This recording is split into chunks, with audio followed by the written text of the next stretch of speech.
na tayo dito. Update ko kayo guys. An update lang no. Nag-rolling tayo siguro mga 2 kilometers lang. Simula dun sa may Green Hills, dito na ako sa may Orquídea. So may pick up tayo guys oh. Dito lang sa may Eton Emerald. Ang layo niya guys is 150 meters. Ayan dyan yun.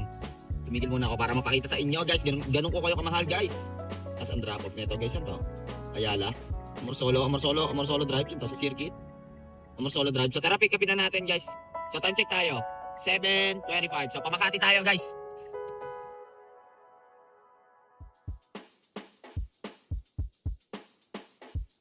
Drop na natin yung Americano nating passenger no. Ayun oh, si Repa oh. So 313 yung Marume. Dito pa rin yan sa Rockwell guys. Rockwell ano to? Makati, Pobla. 313 Marume. 251 na malinis. So waiting tayong next passenger pababa no. Sana meron na tayo pababa dyan no. Solid dito guys. Ganda dito. Time check tayo. 7:46.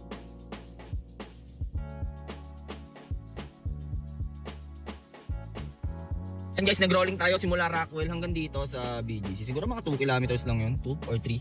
Ganun. So nakakuha tayo guys oh. Bait iba pa dito talaga sa atin. Guys! Look at this. Grand Hyatt Hotel ang pick up. Ang tandra po, pinauwi na agad tayo. Yan to. Binyan sa Pasita. To. Sa Halang.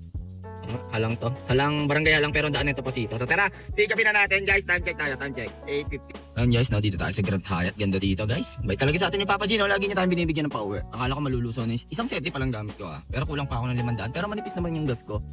So tinan natin, may party ata dito.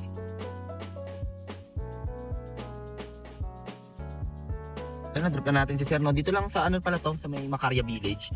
873 yung marumi niya kasama yung toll fee. 565 yung malinis. So try natin mag-set di guys no. Sayang pauwi na tayo. Baka makakuha pa tayo ng karma. Tingnan ko kung gagana. Kasi malapit eh. Ayaw guys kasi malapit. Pero try natin sa Olivares. Na. Pero try lang. Tara. Gasoline station. 9 PM na.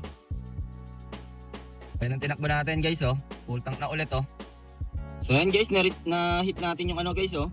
Yung commission ni Papa G ngayon Saturday. So 12 PM to 11 PM kailangan mo maka 11 rides, may 340 ka. So pasok pa din yung cancellation natin no. Dami kong cancel kanina eh. Pero it's all good lang. Pasok naman yan. So thank you Papa G. So ayun guys no, nakalapad na tayo sa ating lungga. 9:46 na. So anong oras tayo nakakuha ng booking? 8:30. Sabihin natin mga 12 to 13 hours tayo sa kalsada no. Pero okay lang, tanghali na tayo nakabiyahe eh. Nakaano naman tayo, nakakota tayo. Kinapos lang tayo siguro mga 400 or 500. Pero okay lang, at least nakuha pa natin yung quota natin. Kung kinapos man doon, may incentives naman tayo na 300 din. So ganoon pa rin. Manit pa rin natin yung quota natin. No? So kung napansin nyo kanina, paikot-ikot lang ako sa Pasay. Parang doon lang talaga ako pinapaikot ni Papa G, no? MOA, Terminal 3, lipat ako ng Ermita. Tapos nakita ko din dito kasi sa planner, parang nag-o